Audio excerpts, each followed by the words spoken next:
If you still aren't sure what ChatGPT is, this is your guide to the viral chatbot that everyone is talking about. Since OpenAI released its blockbuster bot ChatGPT in November, users have casually experimented with the tool, with even insider reporters trying to simulate news stories or message potential dates to older millennials who grew up with IRC chat rooms, a text instant message system. The personal tone of conversations with the bot can evoke the experience of chatting online. But ChatGPT, the latest in technology known as large language model tools, doesn't speak with sentience and doesn't think the way people do.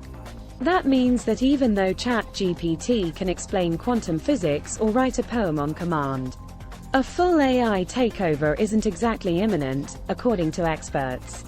There's a saying that an infinite number of monkeys will eventually give you Shakespeare, said Matthew Sag, a law professor at Emory University who studies copyright implications for training and using large language models like ChatGPT. There's a large number of monkeys here, giving you things that are impressive. But there is intrinsically a difference between the way that humans produce language, and the way that large language models do it, he said. Chatbots like GPT are powered by large amounts of data and computing techniques to make predictions to string words together in a meaningful way. They not only tap into a vast amount of vocabulary and information, but also understand words in context. This helps them mimic speech patterns while dispatching an encyclopedic knowledge. Other tech companies like Google and Meta have developed their own large language model tools, which use programs that take in human prompts and devise sophisticated responses.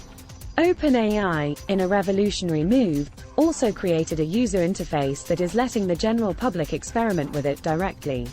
Some recent efforts to use chatbots for real-world services have proved troubling, with odd results.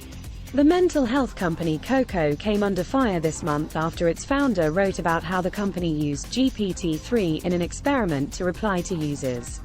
Coco co-founder Rob Morris hastened to clarify on Twitter that users weren't speaking directly to a chatbot, but that AI was used to help craft responses.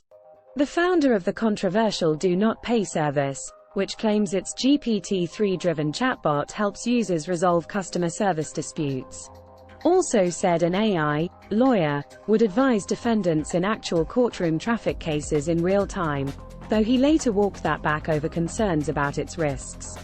Other researchers seem to be taking more measured approaches with generative AI tools. Daniel Linner Jr., a professor at Northwestern University who works with the nonprofit Lawyers Committee for Better Housing, researches the effectiveness of technology in the law. He told Insider he's helping to experiment with a chatbot called Rent-A-Vention, which is meant to support tenants.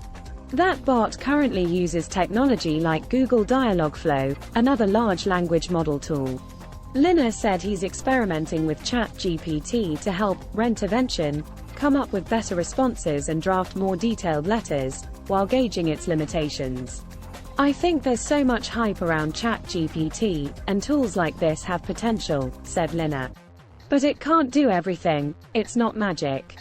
OpenAI has acknowledged as much, explaining on its own website that ChatGPT sometimes writes plausible-sounding but incorrect or nonsensical answers.